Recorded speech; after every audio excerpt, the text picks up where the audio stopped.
My name is Misty Gotham, and this is my story. The end of my senior year, I found myself at a KFC in the bathroom looking down at a pregnancy test that was positive. In that moment, there were just fears just pouring into me, and the main one was that I could not go home and tell my mom. Just even thinking about the disappointment on her face, I just could not do that to her. She had gotten pregnant herself young, and she had always just told me and warned me just not to be in this situation, and here I was. The only thing I could think to do was to go over to this Planned Parenthood that was just down the street and confirm my pregnancy. I was sitting with a counselor, and as I was telling her all of my fears, she was comforting me with telling me that I didn't have to go home and tell my mom, that I could schedule an appointment with a local abortion clinic, and that I would not have to tell anybody, that this is something that I could just take care of. Nobody would have to know, and I could just go on with my life, never thinking about it again. And that was probably the biggest lie that I believed, was that I would never have to think about it again. When I look back and I think about the lies that I've believed over the years, I realize that it started being raised in a home where I was being sexually abused. I knew growing up that my no didn't matter, that my voice didn't matter, and that my value came from my body. So 10 years after the abortion, God kind of woke me up and said, everything that you've been stuffing, it's time. It's time to process. I was a new Christian, and I had just started forming a friendship with my first Christian friend, and I told her about my abortion, and she just loved me.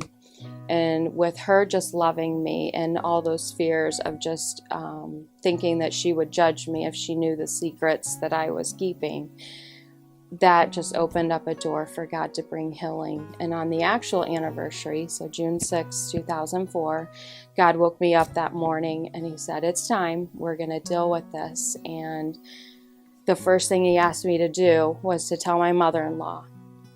And I did not want to. She's a beautiful woman, but she wears the little feet on her lapel everywhere she goes. And to me, that was that barrier between us, knowing that if she knew the truth about me, that she would not love me. And the Lord said, I can't use your story unless you tell her. So I built up the confidence, and I went over and I told her about my abortion, and she just loved me. And so that was just another door that God was able to open because I was obedient there. I prayed for 7 years with my prayer partner that God would take everything that I had walked through, and that it would not be in vain, but that he would use it. I had a very strong feeling in my heart that there was something more that he was going to do with my story. I just didn't know what that was. I couldn't picture it. For 7 years I prayed, Lord, I just don't want all of that to be in vain. I know there's something more. I know there's something bigger. So 7 years we prayed that something more would come. And it did. I met this woman that was going to be directing a women's clinic locally, and she asked me to join the team. She asked me to lead up the abortion recovery area. It's been 8 years since I've been there. I've now walked, this month I hit 100 women that I've been allowed to minister to love, to help them find their voice. Revelation 12:11 talks about that it's by the blood of the Lamb and the word of our testimony. That's how Satan's lies are going to be defeated, is when we find our voices and we say, okay, this is truth. So I get to help them just process the lies that they believed and just give them a time to grieve the loss of their children, and then help them find their voice and just watch God just take them into this place with new memories, and to just let them know that the cross is big enough.